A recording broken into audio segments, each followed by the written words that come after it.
Olá, pessoal. Vamos iniciar, o nosso módulo 2 com o tema Nós somos o mangue, a flora do manguezal, né?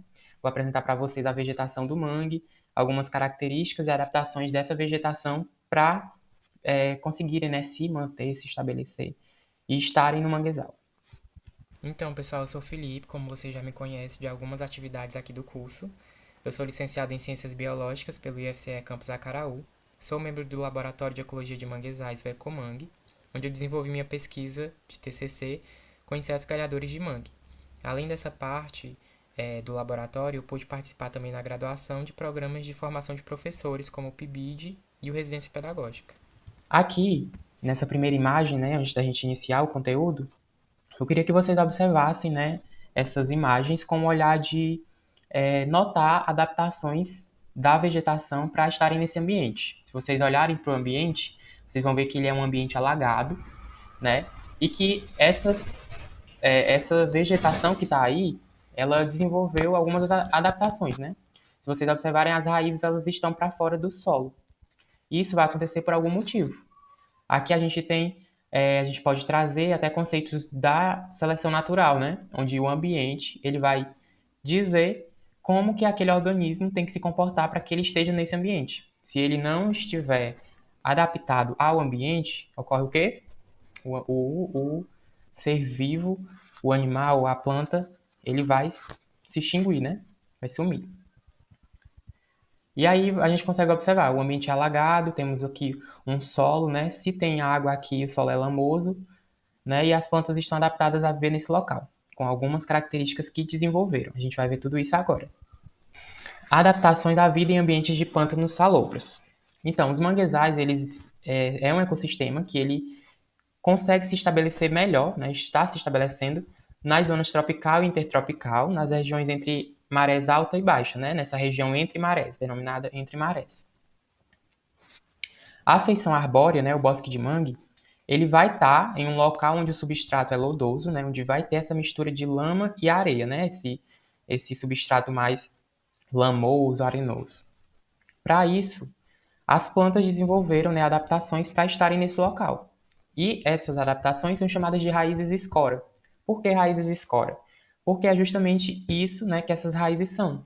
Essas raízes são uma forma de escorar, sustentar a planta para que ela consiga estar ali naquele ambiente que tem um solo inconsolidado, um solo lamoso. E aí a gente tem os rizóforos e as raízes adventícias, né? Os rizóforos, eles são estruturas que vão crescer a partir do caule, né? Uma estrutura mais parecida com o caule do que raízes propriamente ditas. E eles têm esse papel, de sustentação da planta. E também as raízes adventícias, que são raízes que crescem do caule e vão em direção ao solo também para sustentar a planta. E, além disso, temos os pneumatóforos, né? Esses pneumatóforos, eles são projeções que crescem contra a gravidade, por isso eles têm um geotropismo negativo. Eles vão crescer contra a gravidade para que eles consigam estar fora do solo e assim realizar trocas gasosas. O solo do manguezal ele é pouco oxigenado, a gente vai ver também. Por isso que isso acontece, para que a planta consiga realizar suas trocas gasosas, sem que tenham dificuldade de fazer isso tirando esse oxigênio do solo, já que o solo, é pouco oxigenado. Então elas desenvolveram essas adaptações de crescer, os pneumatóforos para fora do solo e assim realizar suas trocas gasosas. A estrutura aérea das raízes de mangue, além de servir como substrato para algas, fornece abrigo e alimento a muitos animais. Esses animais incluem a gente também, né? A gente tem as comunidades ribeirinhas que tiram o seu sustento, a sua alimentação desse ambiente, né? E todo esse conjunto de plantas e animais que convivem à beira-mar encontra-se adaptado a variações de salinidade, né? Sabemos que tem essa variação de salinidade, porque o manguezal está em contato com o mar, né, de alguma forma. Vai estar também sujeito à dissecação e inundação. Temos a ação das marés, né, que secam, enchem e secam diariamente. Ao pouco oxigênio do sedimento, né, por isso que essas raízes são aéreas, elas saem do solo em busca de ter essa captura de oxigênio, né, do ar, sem que essa captura seja feita no sedimento, já que esse é pouco oxigenado. E também, as variações de acidez do substrato lamoso.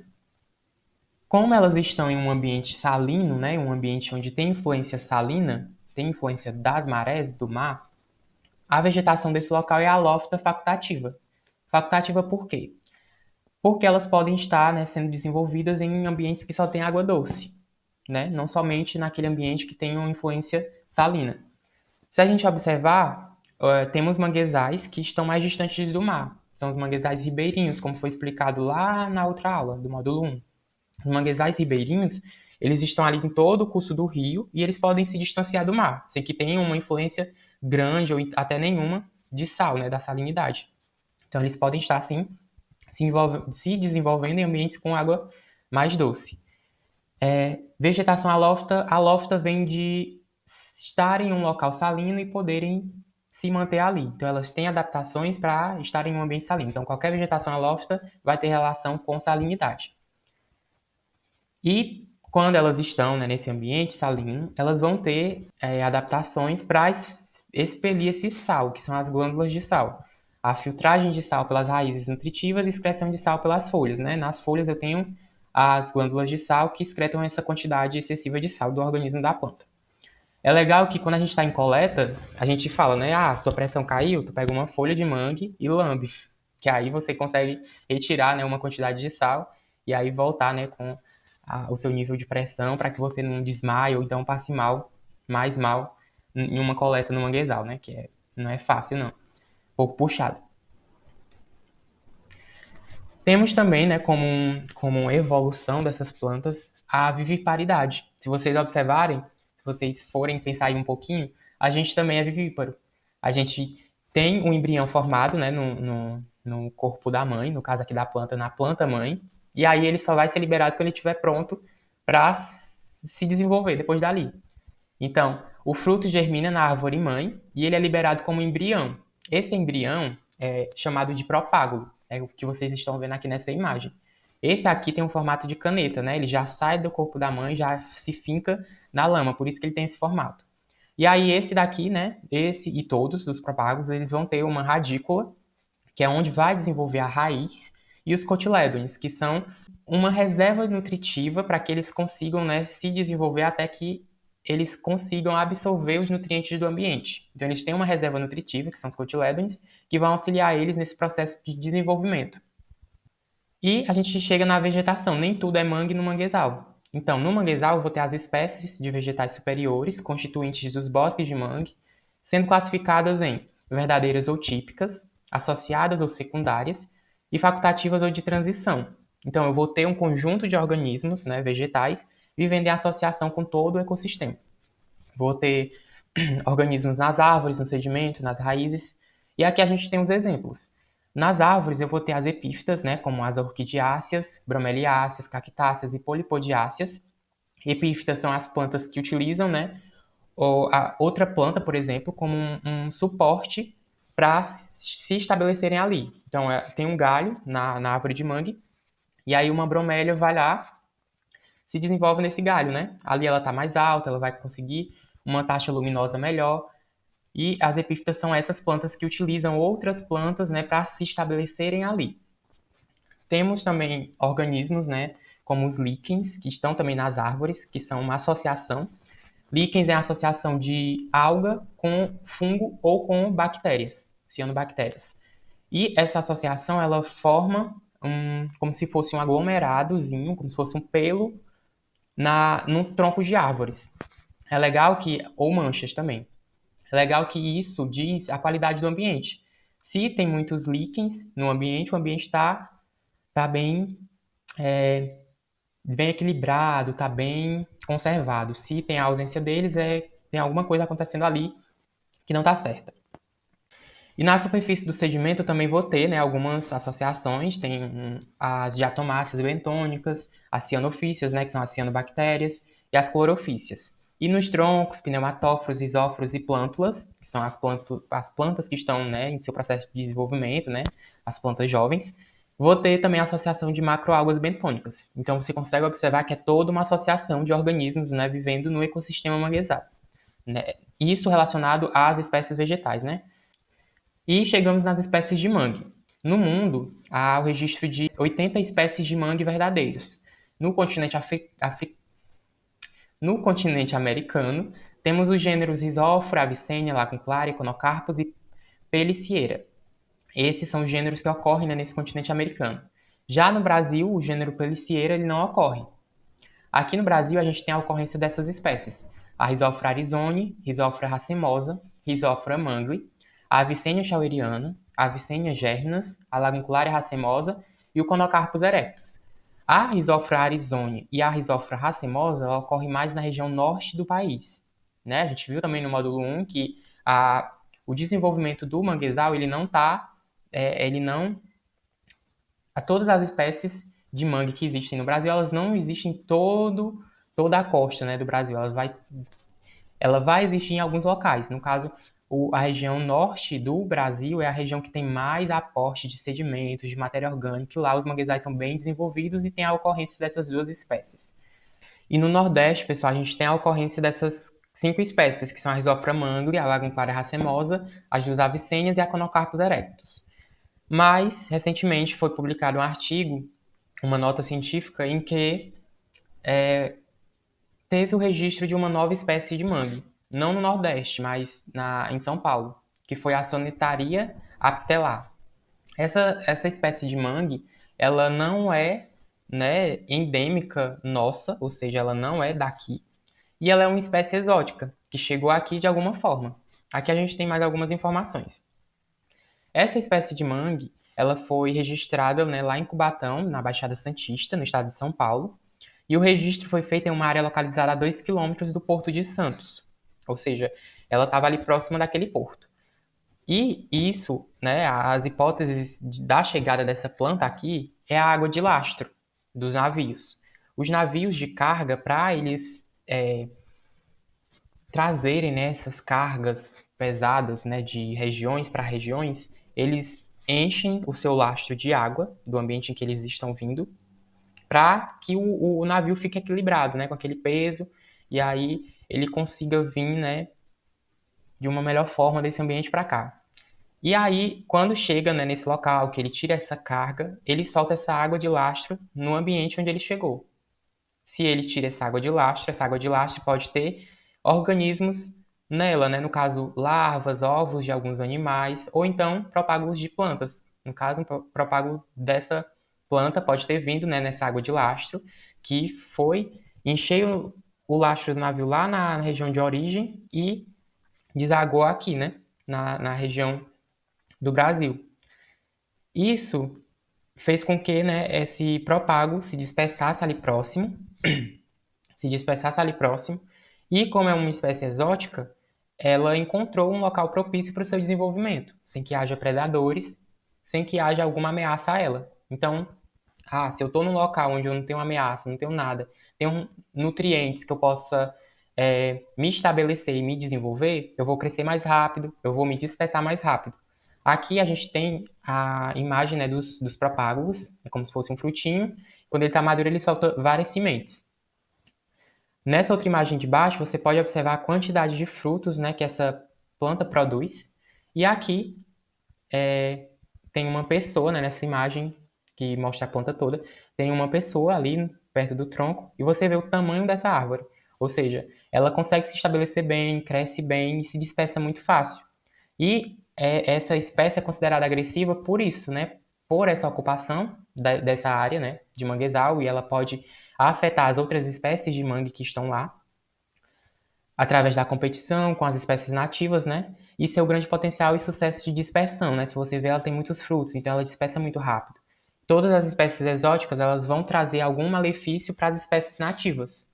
Foi assim também com o peixe-leão, né? Que surgiu, né? Teve várias notícias que o peixe-leão chegou à nossa costa. O peixe-leão também é uma espécie exótica que não tem predador natural aqui, então ele se dispersa muito rápido, se reproduz muito rápido e também, né, se alimenta de uma grande quantidade de peixes. E aí a gente entra nas nossas espécies nativas. Aqui temos a Rhizophyra mangli, que é conhecida como mangue vermelho, mangue sapateiro. Mangue vermelho por quê? Porque se você raspa a raiz dela, você tem uma coloração avermelhada. Essa coloração era até utilizada para coloração de couros, mais antigamente. E você consegue observar algumas características nessa planta, né? Que são o quê? As raízes e escora, como eu falei lá no início, né? A gente já conhece. Essas raízes escoras são, né, de sustentação da planta. É com essas raízes também que ela faz a troca gasosa dela, porque o solo é o quê? Pouco oxigenado, muito bem. E elas estão né, em um contato direto com a água, né, com os cursos de rios ou então diretamente com o mar. Essa planta, ela tem essas raízes, né, mais um emaranhado de raízes para sustentar mesmo ela nesse ambiente. E aqui a gente tem o propágulo dessa planta, né, o embrião dessa planta. E tem né, esse formato de caneta, né, que é justamente para que quando ele solte da planta mãe, ele já se finque na lama e assim se fixe ali e se desenvolva. É legal que a planta sabe até o momento de soltar esse propágulo, tá? Quando a maré baixa, que tá só aquela lama lá mesmo, tá só o sedimento, aí ela solta o seu propágulo. Que aí ele consegue, né, se fixar mais facilmente e ali desenvolver a árvore. Temos também a avicênia, né? O gênero Avicênia, conhecido também como mangue preto ou siriúba, seriba. Esse mangue preto, né, vem da coloração do seu tronco, que é mais escuro. E aí eles têm essas características, né, que são os pneumatóforos, que têm as raízes de sustentação por baixo da terra, mas para que elas consigam retirar o oxigênio, né, do ambiente, elas têm que se sobressair do solo, para que elas consigam realizar essas trocas gasosas, porque o solo é pouco oxigenado, né, como a gente já falou também. E aqui a gente tem o propágulo dessa planta, né, ele tem um formatinho mais arredondado, mais achatado. O legal desse propágulo é que ele tem, né, a parte da raiz dele é como se fosse uma pluma, e aí a água consegue levá-lo, né, mais facilmente. Ele vai boiando até chegar num local para se fixar. Aqui a gente tem as duas espécies, né? À esquerda temos a Avicennia germinas e à direita temos a Avicennia shaueriana, né? São do mesmo gênero, mas são espécies diferentes. Se vocês observarem, a Avicennia germinas ela tem a folha mais pontuda e a Avicennia shaueriana é mais arredondada. A gente diferencia a partir disso.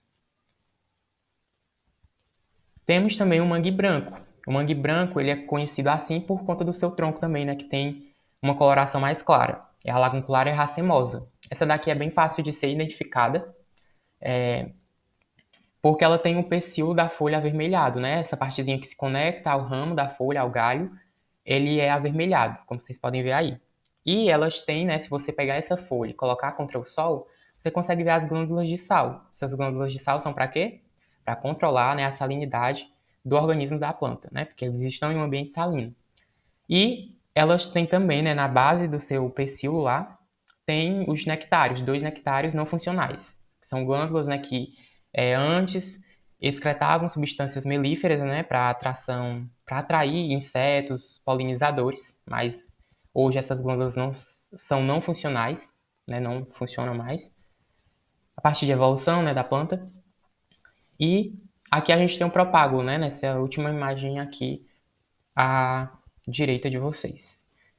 Parece tem um formato mais de vaso, né? Acho que por isso que o nome dele parece um lagúnculo, se eu não me engano. Acho que é assim que se chama o vaso, que tiraram esse nome, né, para colocar, né, a comparação desse nome. O legal é que todo nome de espécie, se você encontrar uma espécie nova, se você for biólogo, né, no caso, ou então algum ecologista, alguma coisa, você consegue dar o nome a essa espécie. Aí você pode criar esse nome. O legal é isso, né? E aí o pessoal cria o nome de várias espécies aí. Tem espécies que têm nomes de super-heróis. É legal. Vamos passar. Temos também o Conocarpus erectus, conhecido como mangue de botão, né? Por conta da sua inflorescência ser parecida com um botãozinho. E esse mangue aqui, ele é um mangue que alguns autores não consideram como mangue em si, né? Propriamente dito. É uma espécie que ela não suporta uma grande quantidade de sal, então ela fica mais distante, né, dessa região inundada. Vai ficar mais em dunas, mais distante. É a árvore de mangue mais distante, né, nessa parte de zonação, que a gente vai ver agora, do, do manguezal. E a dispersão dessa espécie ela é feita a partir do vento. Quando essa infrutescência está bem madura, né, bem sequinha, ela vai se dissolver não. Ela vai soltar as suas sementes, né, que são essa infrutescência é um aglomerado de sementes, e aí ela solta essas sementes e o vento leva e dispersa elas para que elas consigam nascer, né, em outro local. E aí a gente tem, né, entra nessa parte de distribuição espacial e zonação dessas espécies. O bom, né, gente, de se trabalhar com o mangue é que você tem poucas espécies vegetais, você consegue conhecer todas, né? E a botânica em si de todas. Então é bem tranquilo se trabalhar, você consegue identificar. Eu dizia que eu não queria trabalhar com botânica, né, no meu TCC. Não queria, não gostava de botânica. Aí eu fui, né, entrei num laboratório e estou trabalhando com botânica, né? Eu desenvolvo a minha pesquisa com insetos galhadores em um desses mangues, que é a Avicennia germinans. Então, para isso, eu tive que conhecer todas, tive que fazer um estudo de todas, né, para chegar nessa espécie. Então, botânica de mangue já está aqui no coração, já gosto muito. E entrando, né, nessa parte de distribuição espacial e zonação, as diferentes espécies de mangue elas estão distribuídas no manguezal em zonas, em relação à linha da água. Essa zonação depende da salinidade, das marés, do substrato e grau de energia. Se vocês observarem, vocês podem ver que quem está mais próximo da linha da água, o mangue vermelho, né? A risófora, aquela que tem as raízes escoras, né? Que são as raízes que estão em um emaranhado, né? Para que se sustentem, né? Para que sustente a árvore, para que escore, né? Por isso que o nome é raízes escora. Depois dela, temos as avicênias, né? O mangue preto, a Avicennia schaueriana e a Avicennia germinas, que ficam numa região mais acima, né? Mais a segunda árvore, né? Em relação à linha do mar.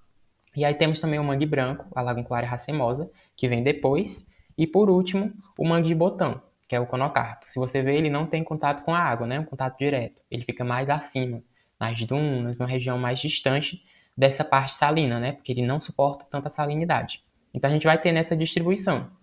Essa distribuição, essa zonação das espécies, ela se dá, né, a partir da salinidade, né, das marés, do substrato, como que é o substrato, se ele é mais arenoso, se ele é mais lamoso, e o grau de energia, né? E aí, depois disso, a gente entra nas técnicas de estudo e pesquisa, né? Como desenvolver pesquisa nesse ambiente, como e para que desenvolver essa pesquisa, né? Aqui eu trouxe alguns exemplos, que embaixo eu tenho os autores, né, de algumas pesquisas que utilizaram esses métodos. Aí temos o parcelamento em transectos, né, que no meu TCC a gente fez isso, né? A gente dividiu as áreas em transectos, em parcelas também, para a gente comparar. No meu TCC eu comparo o centro e a borda, né, do manguezal. Nisso eu analiso, né, as galhas de insetos, o que é galha, né, que eu tô falando aqui de insetos. Galhas é um processo de é um processo reprodutivo de alguns insetos, né? Os insetos que fazem essa galha são chamados de insetos galhadores. Na verdade, eles não fazem essa galha, eles induzem. Então, eles vão lá na planta, na folha, no caule. Tem insetos que fazem isso nas raízes, né? No caso, eu só analiso as folhas. Ele vai lá na folha, coloca seus ovos na folha, e quando ele faz isso, ele solta uma enzima, né? Nesse buraquinho que ele fez na folha. E aí a planta, ela começa a crescer, né? Um tecido vegetal que recobre esses ovos. Fica uma bolinha. Depois eu posso até mostrar para vocês. E essa bolinha dentro vai ter os ovos do inseto. Então, os ovos dos insetos, eles estão ali se desenvolvendo em um ambiente controlado, né? Tá ali dentro, estão protegidos do meio externo. E aí eles saem como uma larva lá dentro, se alimentam dos tecidos vegetais da planta, dos fluidos vegetais, e aí eles saem quando estão adultos. E aí repete o ciclo. Isso é uma galha. Depois eu posso explicar melhor, né, para vocês. E aí eu fiz isso, né, um parcelamento e transectos, né, nessa região para a gente analisar a borda e o centro, né, onde que tinha mais galhas, qual a ocorrência, a abundância dessas galhas. E aí isso serve para monitorar a densidade e diversidade das espécies vegetais, né, como medir também a altura das árvores, a circunferência do caule na altura do peito e a distribuição, né, para a gente ver como que está essa vegetação desse ambiente, né, e esse pode ser estudado a um período de tempo, e aí você compara esse período de tempo, né? O que aconteceu, o que não aconteceu nesse ambiente. Temos também a fotografia aérea, né, que pode ser feita com drone ou então satélite, que serve para mapear grandes áreas, avaliar mudanças na cobertura vegetal, né, parte de erosão e impactos humanos ao longo do tempo. Temos também a análise de solo, né, e fatores abióticos, essas coletas de solo, né, para avaliar a granulometria, né, como que é a característica daquele solo e como isso influencia nas espécies vegetais daquele ambiente. E também, né, os fatores abióticos, como a salinidade, o pH do solo, temperatura, tudo isso, né, como e que isso tudo influencia nessa comunidade vegetal. E também a análise de carbono e biomassa, né, medir biomassa e estoque de carbono dos mangues para estudos climáticos, né. Sabemos que os manguezais eles são ecossistemas que eles têm uma grande captura de carbono, né, e isso ajuda muito nessa parte da de ajudar o planeta, né, com essa captura de carbono e assim diminuir esses efeitos, né, efeito estufa, ou então o superaquecimento do planeta que está acontecendo. Então isso é bem importante. Esses estudos são bem importantes, né, para isso. E foi isso, pessoal. Aqui eu trouxe algumas referências, né, para vocês, né? Algumas eu tirei, as informações que tem aqui eu tirei dessas referências. Vocês podem dar uma olhada depois. Vou deixar também um material de apoio, tá, para vocês lá, para vocês lerem direitinho, responderem a atividade. Vai ser bem tranquilo. E obrigado pela atenção. Espero que vocês tenham gostado, né, dessa aula. Essa parte vegetal de mangue é muito interessante, né? Os mangues, eles são ambientes que estão ali, né, com influências de vários fatores, e aí eles conseguem ainda se manter, e para isso eles têm características, né, que a gente já viu, para estarem lá, né? São, manguezal é muito interessante, é muito apaixonante. Espero que vocês gostem. Até mais!